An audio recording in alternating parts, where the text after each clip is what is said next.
Hoje eu quero analisar com vocês o Salmo de número 64, que obviamente é uma continuação, obviamente não, mas é uma continuação do Salmo 63, e ele fala da perseguição perpetrada pelos ímpios contra o tzadik, e aqui a gente também vê a certeza da retribuição divina para aqueles que fazem o mal.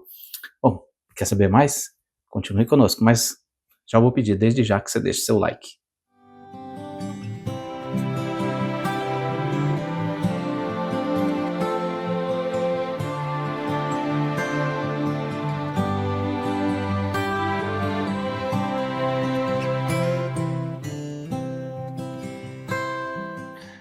Olá meus amigos, Shalom Aleichem, sejam todos bem-vindos mais uma vez ao canal da Sinagoga Havat Chesed. Que bom tê-los conosco em mais um dos estudos dos Salmos. Como você sabe já, nessa playlist a gente tem abordado cada um dos 150 Salmos. Chegamos hoje ao Salmo de número 64, nas palavras do rei Davi, palavras preciosas, e esse Salmo ele tem uma particularidade. Quando você lê o Salmo, parece que as palavras dele foram escritas hoje, nos dias atuais. Claro que, infelizmente, nós não temos uma pessoa tão inspirada quanto Davi Amelech, mas, vou dizer para você, quando você lê esse salmo, parece exatamente como os dias de hoje, onde os ímpios tentam prosperar, destruindo os justos, e os justos têm que confiar cada vez mais em Deus. Vamos analisar então? Mas antes de analisar, vamos ouvir o Salmo 64 na voz da Eliana. Como você já sabe, na playlist aí tem todos os 150 salmos para você ouvir.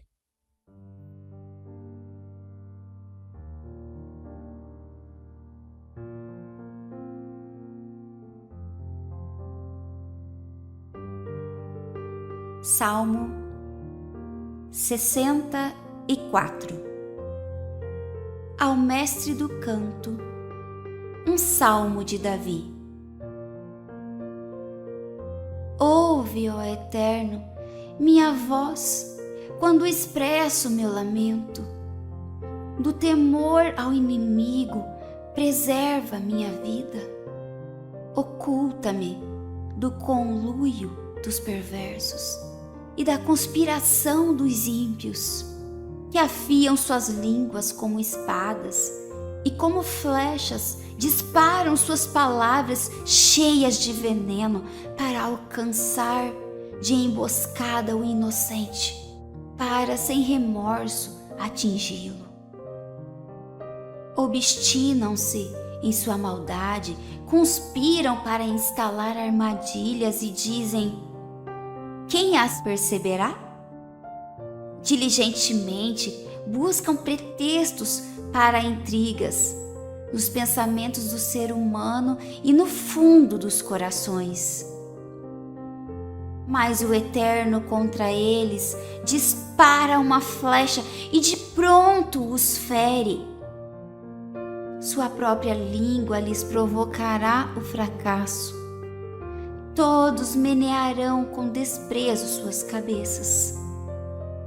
Tomar-se-á de temor todo homem, enaltecerá a obra da criação e compreenderá os feitos do Eterno. Que se alegre o justo no Eterno, nele se refugie, e que glorificados sejam os justos de coração.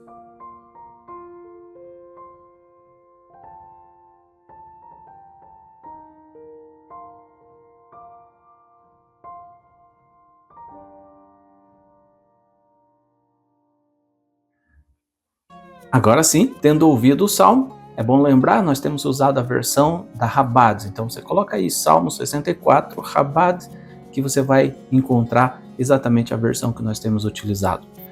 Versículo 2 nos diz assim: ouve, ó Eterno, a minha voz, quando expresso o meu lamento.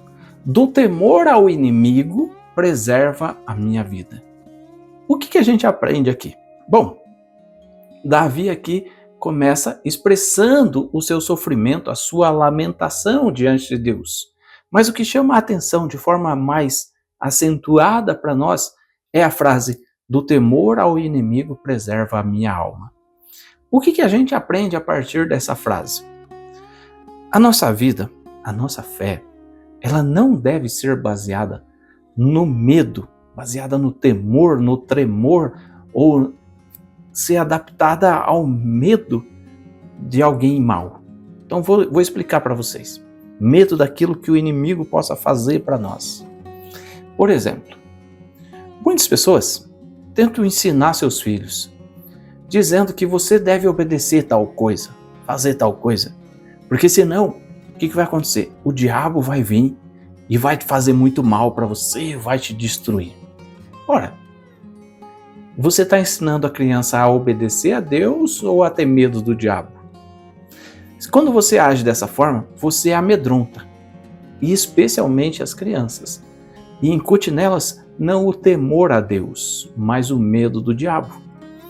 Acontece muito também em comunidades religiosas, por incrível que pareça, há líderes religiosos que trabalham na base do medo com seus seguidores, com seus discípulos, de forma que a pessoa ela não falta no templo religioso, por exemplo, por medo do líder, ao invés de ser por alegria de estar na presença de Deus.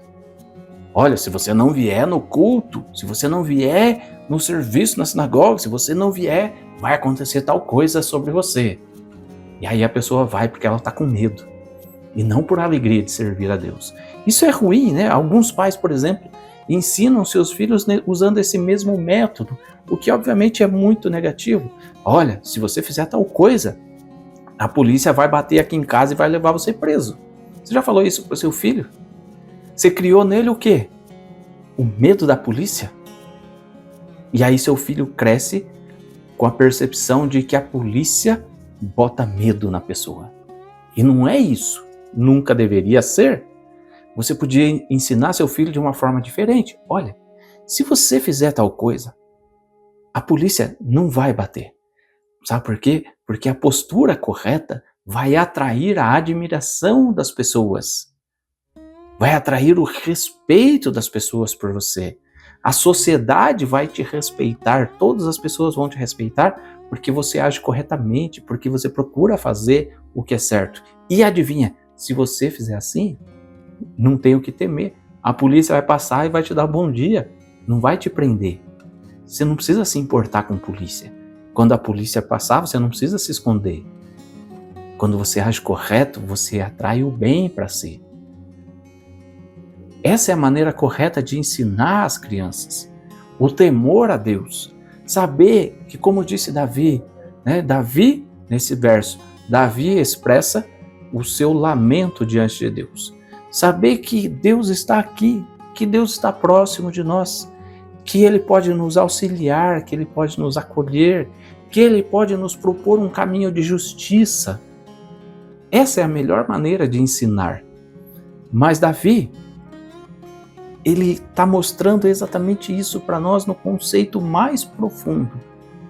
Quando ele pede para Deus, do temor ao inimigo, preserva a minha vida.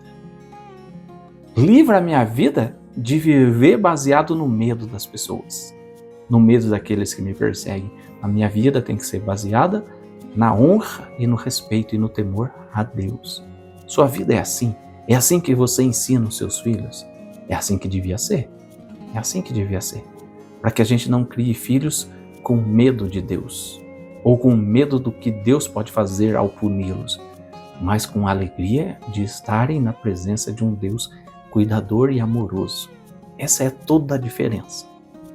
Avançando um pouquinho mais nesse salmo, aliás, eu não falei antes, mas essa série dos 150 salmos está baseada nesse livro aqui do Rabino Chaim Kanievsky, um rabino muito influente em Israel, que faleceu poucos anos atrás. E a gente vai falar disso mais para o final do vídeo de hoje. E eu tenho utilizado também esse livro aqui, a edição Vengrovsky, que traz para nós alguns conceitos bem,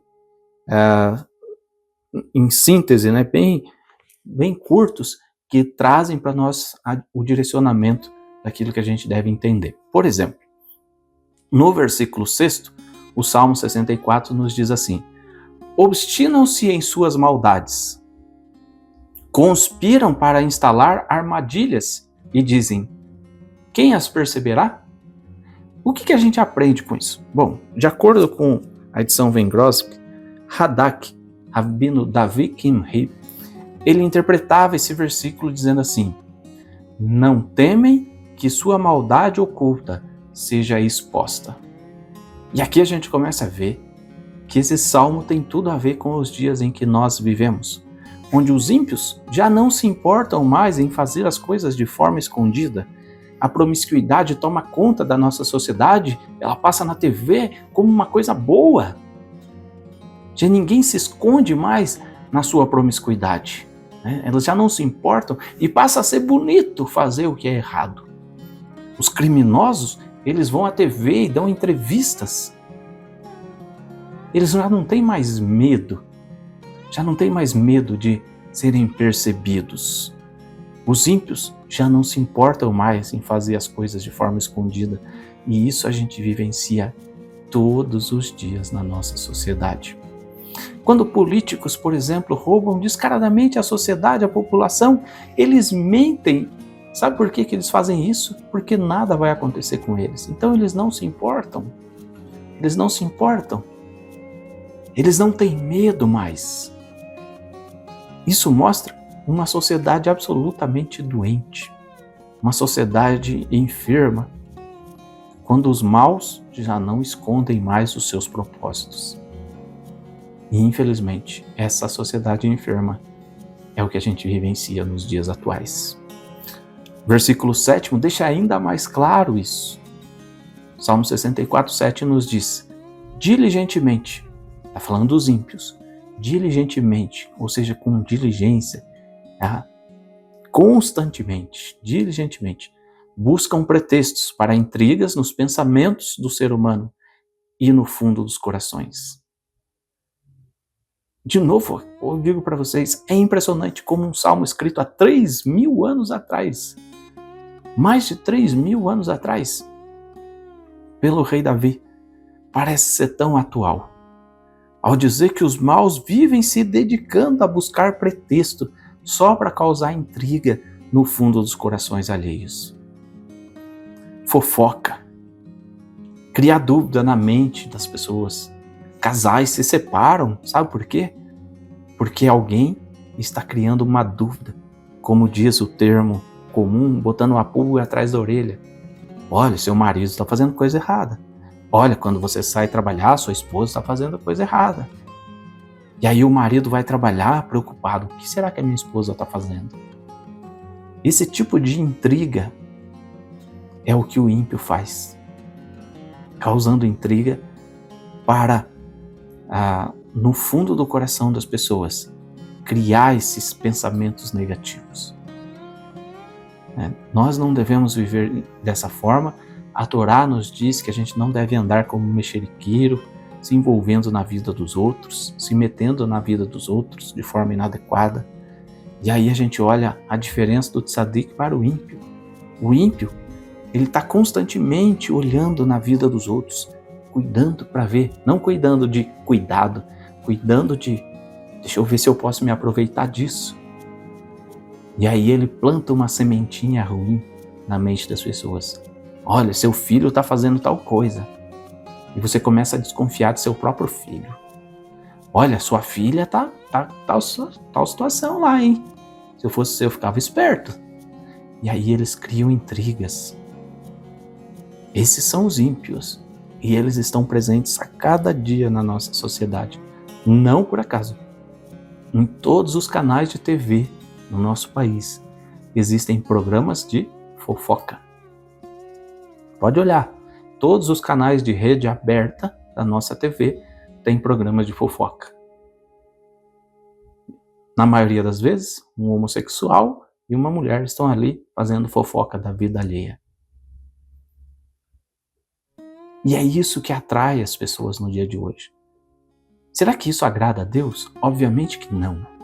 Então, nosso coração tem que ser voltado para aquilo que agrada a Deus. Isso não edifica? Não, então vou desligar a TV. Isso não é bom? Então não me interessa.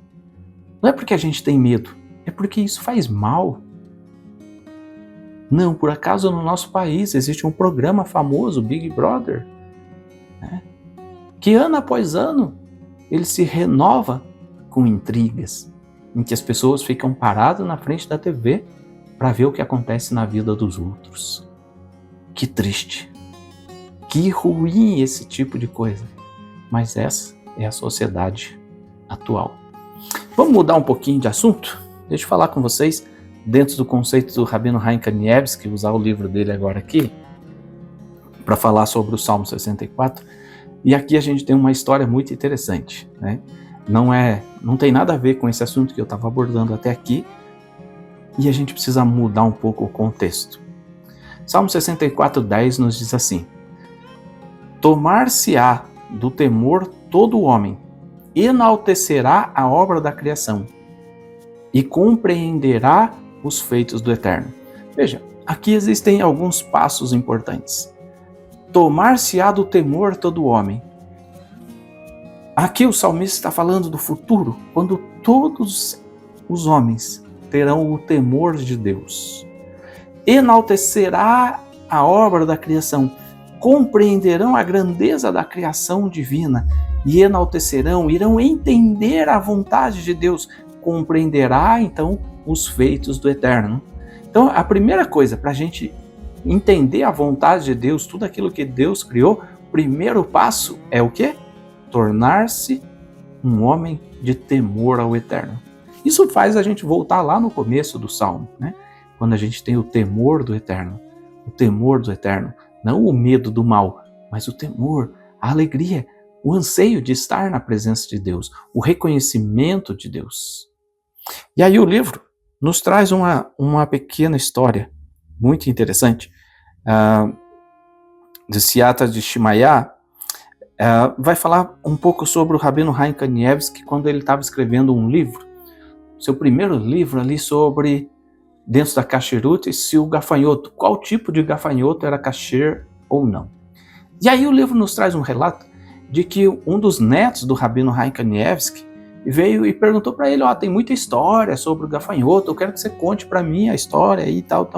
E aí ele falou: como é que eu vou te contar? Eu já estou velho, como é que eu vou te contar uma história de 100 anos atrás? E aí a esposa do Rabino Chaim Kanievsky, a Rebbetzin Esther Kanievsky, ela começa a responder o seu neto. Ela fala: não, eu vou contar para você a história. E aí ela fala assim: existiam alguns detalhes técnicos ali sobre os tipos de gafanhoto que o seu avô, o Rabino Chaim Kanievsky, ele não estava entendendo direito. E aí, o que eu fiz? Eu fui na nossa vizinha, a Rebbetzin Reichmann. Ela trabalhava com animais, né? Professora de ciências e tal. Eu falei para ela: me empresta um dos livros sobre esses tipos de inseto, sobre os gafanhotos. E a Rebbetzin emprestou o livro da outra e trouxe ao Chaim Kanievsky. Depois de ler o livro, ele devolveu o livro e mencionou que havia ainda um ponto que não ficou claro para ele sobre esse ou aquele gafanhoto ser kasher. E aí chegou no Shabat.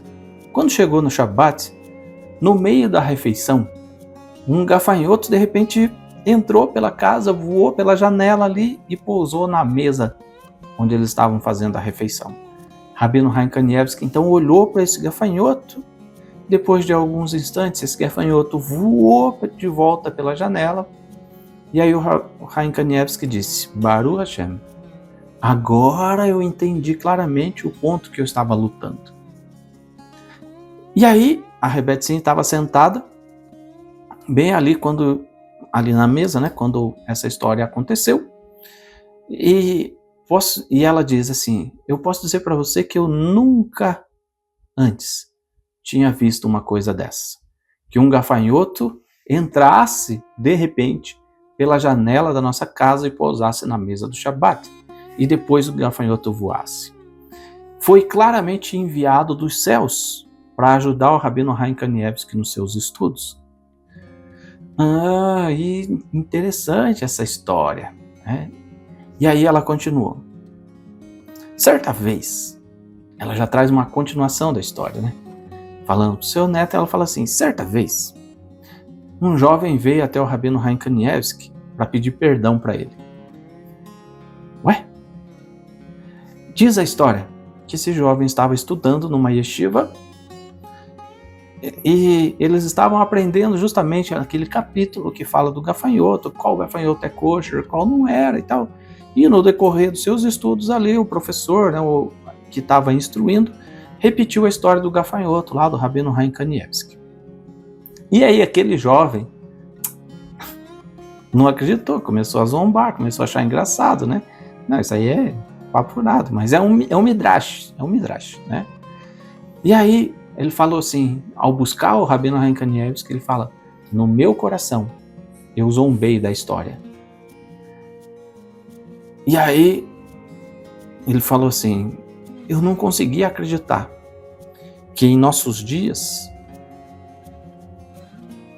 anos 2000, eu não conseguia acreditar que em nossos dias alguém fosse capaz de vivenciar uma experiência espiritual de tal nível, né? Uma interação com o sagrado em tal nível tão elevado.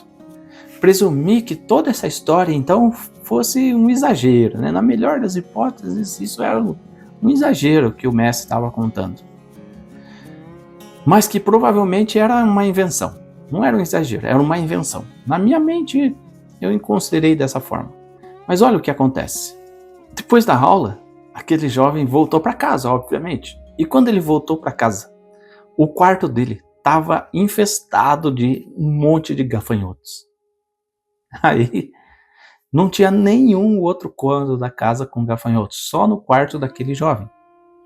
E aí ele se deu conta do que tinha acontecido antes. Que ele pensou, como eu fui tolo de achar que mesmo nos dias de hoje as pessoas não são capazes de ter uma conexão tão grande com Deus. Me arrependo profundamente de ter em meu coração zombado dessa história que o Senhor viveu, Rabino Chaim Kanievsky. E aí o Rabino Chaim Kanievsky responde para o jovem, eu te perdoo, não tem problema nenhum, te perdoo. Não há nada, aliás, que você deva se arrepender. Pode voltar para casa tranquilo. Quando aquele jovem voltou para casa dele, não tinha nenhum gafanhoto mais no quarto dele. O que essa história nos revela? Nos revela muitas coisas. A primeira delas é que existem pessoas que sim conseguem ter uma relação de proximidade com Deus e que Deus sim move as situações para trazer àquela pessoa experiências espirituais elevadas e permitindo àquelas pessoas que elas tenham uma conexão maior com o sagrado. Todo aquele que zomba disso, que não acredita no espiritual, está fadado às consequências das suas escolhas. Dias atrás, estava vendo um humorista muito famoso no Brasil, cujo nome nem vale a pena mencionar, ele falando, mas que ridículo esses cristãos, essas pessoas que creem na Bíblia. E ele falava literalmente com essas palavras. Como é que você pode ler em Levítico ali que Deus formou o homem, que Deus criou o homem do pó da terra, do barro, e acreditar que isso é real? Ou seja, ele nem sequer sabe onde está escrito o relato da criação, mas ele se acha o dono da razão.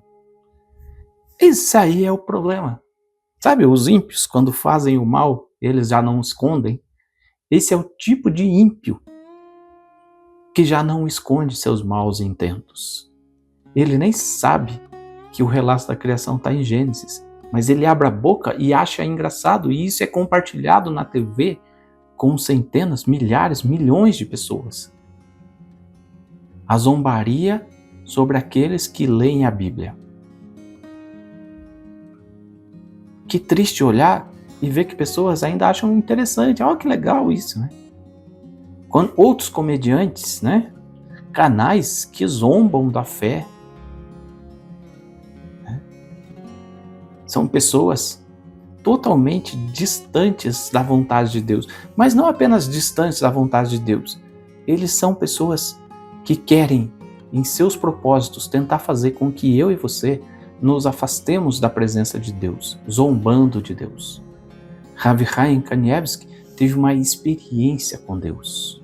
A história do gafanhoto é apenas uma história para mostrar como Deus move o mundo na direção dos seus tzadikim. E aqueles que buscam a Deus, eles encontram a Deus quando o buscam de todo o seu coração. E Deus transforma o mundo e a vida dessas pessoas. Já os ímpios, não. Os ímpios, eles serão julgados. Aliás, o Salmo nos diz, versículo 11, que se alegre o justo no eterno, nele se refugie e que sejam glorificados os justos de coração. Ora, tem uma outra historinha também trazida aqui no livro, que é muito importante, que é muito interessante para nós. Essa historinha nos conta uma historinha real, que quando o Rabino Chaim Kanievsky, lá em 2002, ficou doente, ele foi para o hospital, teve um problema médico relativamente grave, e os médicos disseram para ele, olha só, você vai voltar a andar, mas você nunca mais vai poder escrever. Ora, Chaim Kanievsky trabalhava escrevendo, ele não trabalhava andando, ele trabalhava escrevendo, e ele trabalhava para Deus. O Rabino Chaim Kanievsky, ele era conhecido por nunca se impressionar muito com aquilo que os médicos diziam. Acreditava que os médicos tinham permissão de Deus para curar, mas não prognosticar as coisas. De fato, naquele ano, ele escreveu um livro, Sha'arei Emunah, sobre Terumot, sobre as oferendas. Ele começou a escrever esse livro no hospital. E ele terminou de escrever pouco tempo depois. E aí, na introdução ali do livro, no prefácio do livro, está escrito assim: agradeço a Hashem, que me manteve vivo e me sustentou, me tirou de muitas doenças difíceis e me permitiu estudar a sua sagrada Torá. Erev Rosh Chodesh Kislev, dezembro, 5762. Então, naquele ano, depois de sair do hospital, ele terminou de escrever um livro. Sabe o que isso significa? Depois daquele livro, Rabino Chaim Kanievsky escreveu muitas outras obras, além de inúmeras cartas respondendo às pessoas que lhe mandavam mensagem. Chaim Kanievsky viveu até 18 de março de 2022, tendo escrito muitas obras. Não tema o ímpio.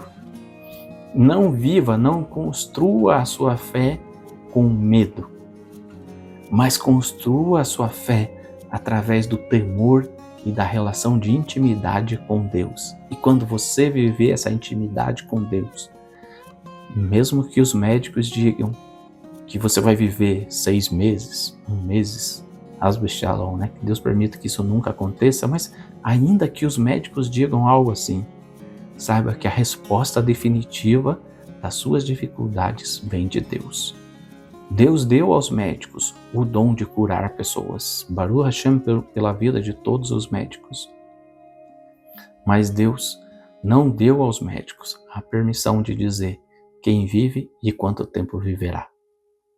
Isso é um dom de Deus. Isso pertence ao nosso Criador. Só Ele determina os anos da vida de cada um de nós.